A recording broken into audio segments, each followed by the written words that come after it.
নমস্কাৰ এনিটক চাই থকা প্ৰত্যেকগৰাকী দৰ্শকক মই কিশোৰ বৰুৱাই এই মুহূৰ্তত ধন্যবাদ জ্ঞাপন কৰিছো। আমি গোমাংস চাবও নোৱাৰো। আমি বিজেপি আৰএছএছৰ কৰ্মীয়ে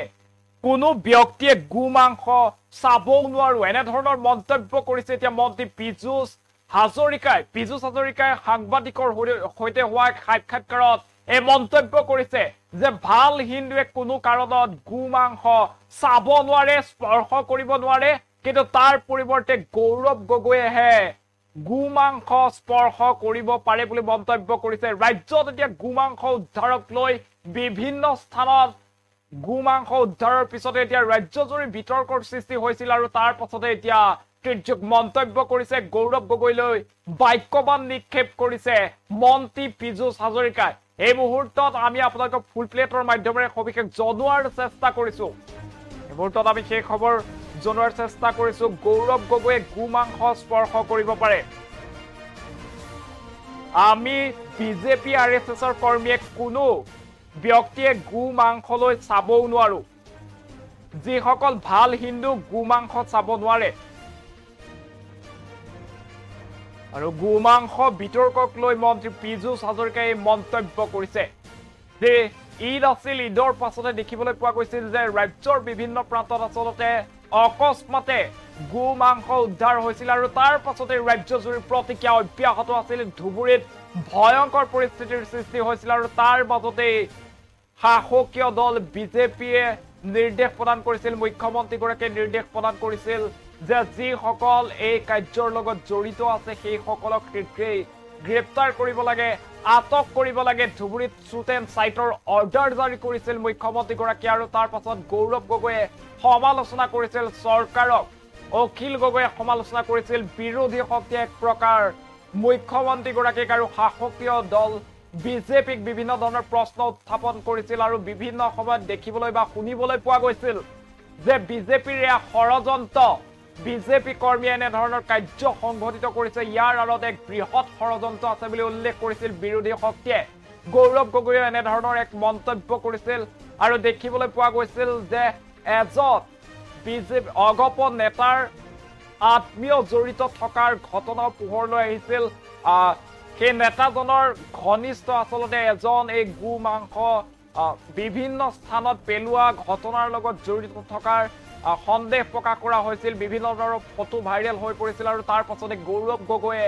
মন্তব্য প্ৰকাশ কৰিছিল যে এই সমগ্ৰ ঘটনাৰ লগত আৰএছএছ জড়িত হৈ আছে, বিজেপি জড়িত হৈ আছে আৰু তাৰ পাছতে এতিয়া গৌৰৱ গগৈক উভতি ধৰিছে পীযুষ হাজৰিকাই। পীযুষ হাজৰিকাই উল্লেখ কৰিছে যে গৌৰৱ গগৈহে গোমাংস স্পৰ্শ কৰিব পাৰে। আমি আৰএছএছ আৰু বিজেপিৰ ব্যক্তিসকলে গোমাংস চাবও নোৱাৰো, স্পৰ্শ কৰিবও নোৱাৰো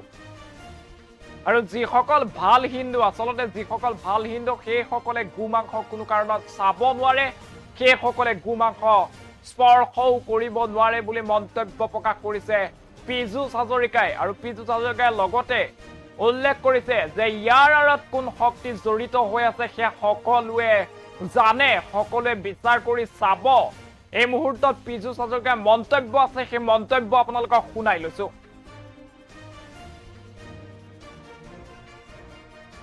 ভাবাটো আমাৰ কাৰণে পাপ। এইটো কোনে গৌৰৱ গগৈৰ নিচিনা তথাকথিত হিন্দুৱে হয়তো গোমাংস টাচ কৰিব পাৰে, আমি কৰিব নোৱাৰো। গৌৰৱ গগৈ ডাঙৰ নিচিনা তথাকথিত হিন্দুৱে, তেখেত বৰ্তমান হিন্দু হয় নে নহয় মই নাজানো, গতিকে মই তথাকথিত শব্দটো ইণ্টেনশ্যনেলি কৈছো। তথাকথিত গৌৰৱ গগৈৰ নিচিনা হিন্দুৱে গোমাংস হয়তো টাচ কৰিব পাৰে। আমি ইয়াত থকা বিজেপি আৰএছএছৰ কোনো ব্যক্তিয়ে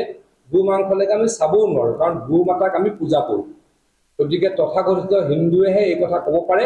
তেওঁলোকৰ পাৰ্টিৰ ক্ৰিমিনেলক যাতে বচাব পাৰে। এই কামবিলাক কোনে কৰিছে সকলোৱে জানে। মই আকৌ কৈছো, যিসকল ভাল হিন্দু, যিসকলে গো মাতাক পূজা কৰে, তেওঁলোকে গোমাংস চুব নোৱাৰে, টাচ কৰিব নোৱাৰে, চাবও নোৱাৰে। গতিকে আমাৰ দলৰ কোনো মানুহে বা ৰাষ্ট্ৰীয় স্বয়ংসেৱক সংঘৰ কোনো ব্যক্তিয়ে গোমাংস টাচ কৰি বেলেগ এটা জেগাৰ পৰা বেলেগ এটা জেগাৰ লোৱাটো ভাবাটো আমাৰ কাৰণে পাপ। এইটো কোনে কৰিব পাৰে? তথাকথিত গৌৰৱ গগৈ ডাঙৰীয়াৰ দৰে হিন্দুৱে সেইটো কৰিব পাৰে। গতিকে তেওঁ এইটো কাম কোনে কৰিছে সকলোৱে জানে। কোনে গৰু মাংস কাটিছিলে, গোমাংস কাটিছে, গো মাতাক কাটিছে সকলোৱে জানে গতিকে তেওঁলোকে এইটো কাম কৰিছে আৰু তেওঁলোক কোন দলৰ সদস্য তেওঁলোক হৈছে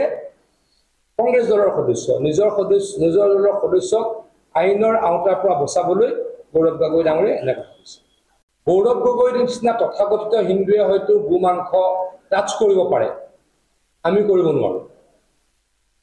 গৌৰৱ গগৈ ডাঙৰীৰ নিচিনা তথাকথিত হিন্দুৱে তেখেত বৰ্তমান হিন্দু হয় নে নহয় মই নাজানো গতিকে মই আৰু এয়া আছিল মন্ত্ৰী পীযুষ হাজৰিকাৰ মন্তব্য ৰাজ্যৰ শেহতীয়া যি পৰিস্থিতি শেহতীয়াকৈ যি মন্দিৰ নামঘৰ বা বিভিন্ন ধৰণৰ ধৰ্মীয় অনুষ্ঠানৰ চৌহদত গোমাংস উদ্ধাৰ হৈছিল আৰু তাৰ পাছতেই ৰাজ্যজুৰি বিতৰ্কৰ সৃষ্টি হৈছিল আৰু বিতৰ্কৰ ক্ষেত্ৰত বিৰোধীয়ে মন্তব্য প্ৰকাশ কৰিছিল যে এয়া RSS আৰু বিজেপিৰ ষড়যন্ত্ৰ বিজেপি আৰু RSSৰ ষড়যন্ত্ৰকাৰী এনেদৰে বিভিন্ন স্থানত গোমাংস ৰাখিছে গৌৰৱ গগৈও এক মন্তব্য কৰি চৰকাৰক দোষাৰোপ কৰিছিল আৰু তাৰ পাছতে এতিয়া গৌৰৱ গগৈক উভতি ধৰিছে পীযুষ হাজৰিকাই মন্তব্য প্ৰকাশ কৰিছে যে ভাল হিন্দুৱে কেতিয়াও গোমাংস চাব নোৱাৰে স্পৰ্শ কৰিব নোৱাৰে গৌৰৱ গগৈয়েহে স্পৰ্শ কৰিব পাৰে গোমাংস আমি অৰ্থাৎ বিজেপি আৰু RSSৰ কোনো ব্যক্তিয়ে গোমাংস চাবও নোৱাৰে গোমাতাক আমি পূজা কৰো বুলিও মন্তব্য প্ৰকাশ কৰিছে পীযুষ হাজৰিকাই দেখা পোৱা গৈছিল যে বিগত সময়ছোৱাত ধুবুৰীত এক ভয়ংকৰ পৰিস্থিতিৰ সৃষ্টি হৈছিল কেইবাজনকো এই ঘটনাৰ লগত জড়িত আটক কৰা হৈছে ধুবুৰীত সেনা আৰক্ষী মোতায়ন কৰা হৈছিল আৰু মুখ্যমন্ত্ৰীগৰাকীয়ে শ্বুট এণ্ড চাইটৰ অৰ্ডাৰ দিছিল কিয়নো ধুবুৰীৰ বিভিন্ন স্থানত আচলতে হিন্দু ধৰ্মাৱলম্বী লোকৰ যি ধৰ্মীয় স্থান আছিল সেই স্থানসমূহত গোমাংস উদ্ধাৰ হৈছিল আৰু গোমাংস উদ্ধাৰৰ পাছতে আচলতে হিন্দু লোকসকলে প্ৰতিবাদ সাব্যস্ত কৰিছিল আৰু তাৰ পাছতে মুখ্যমন্ত্ৰীগৰাকী তৎপৰ হৈছিল তৎপৰ হোৱাৰ পিছতেই কিন্তু ধুবুৰীত সান্ধ্য আইন জাৰি কৰা হৈছিল শ্বুট এণ্ড চাইটৰ অৰ্ডাৰ দিছিল আৰু কেইবাজনকো আটক কৰিছিল আৰু সমগ্ৰ যি ঘটনা আছিল সেই ঘটনা সন্দৰ্ভত কিন্তু বিৰোধীয়ে RSS আৰু বিজেপিক দোষাৰোপ কৰিছিল আৰু বিজেপি বা আৰু RSSৰ ষড়যন্ত্ৰৰ বাবে এনেধৰণৰ ঘটনা সংঘটিত হৈছে বুলিও মন্তব্য প্ৰকাশ কৰিছিল বিৰোধী দলে আৰু গৌৰৱ গগৈয়েও এনেধৰণে মন্তব্য প্ৰকাশ কৰি মুখ্যমন্ত্ৰী হিমন্ত বিশ্ব শৰ্মা শাসকি দল বিজেপি আৰু RSSক দোষাৰোপ কৰিছিল এয়া RSS আৰু বিজেপিৰ ষড়যন্ত্ৰ বুলি উল্লেখ কৰিছিল আৰু গৌৰৱ গগৈৰ সেই মন্তব্যৰ পাছতে এতিয়া জাঙুৰ খাই উঠিছে পীযুষ হাজৰিকাই আজি উল্লেখ কৰিছে যে গৌৰৱ গগৈয়ে গোমাংস চাব পাৰে স্পৰ্শ কৰিব পাৰে কিন্তু এজন ভাল হিন্দুৱে RSS কৰ্মীয়ে বিজেপিয়ে গোমাংস চাবও নোৱাৰে আৰু গোমাংস স্পৰ্শও কৰিব নোৱাৰে বুলি মন্তব্য প্ৰকাশ কৰি এক প্ৰকাৰ কটাক্ষ কৰিছে গৌৰৱ গগৈ আমাৰ হাতত পীযুষ হাজৰিকাৰ মন্তব্য আছে সেই মন্তব্য আমি পুনৰবাৰ আপোনালোকক শুনোৱাৰ চেষ্টা কৰিছো পীযুষ হাজৰিকাই লগতে আৰু কেইবাটাও কথা উল্লেখ কৰিছে তেওঁ কৈছে যে কোন আছে আচলতে এই ঘটনাৰ আঁৰত সেয়া সকলোৱে জানে সকলোৱে গম পায় বুলি মন্তব্য কৰিছে পীযুষ হাজৰিকাই কি মন্তব্য কৰিছে এই মুহূৰ্তত আমি সেই মন্তব্য আপোনালোকক শুনাইছো গগৈৰ নিচিনা তথাকথিত হিন্দুৱে হয়তো গোমাংস টাচ কৰিব পাৰে আমি কৰিব নোৱাৰো গৌৰৱ গগৈ ডাঙৰীৰ নিচিনা তথাকথিত হিন্দুৱে তেখেত বৰ্তমান হিন্দু হয় নে নহয় মই নাজানো গতিকে মই তথাকথিত শব্দটো ইণ্টেনশ্যনেলি কৈছো তথাকথিত গৌৰৱ গগৈৰ নিচিনা হিন্দুৱে গোমাংস হয়তো টাচ কৰিব পাৰে আমি ইয়াত থকা বিজেপি RSSৰ কোনো ব্যক্তিয়ে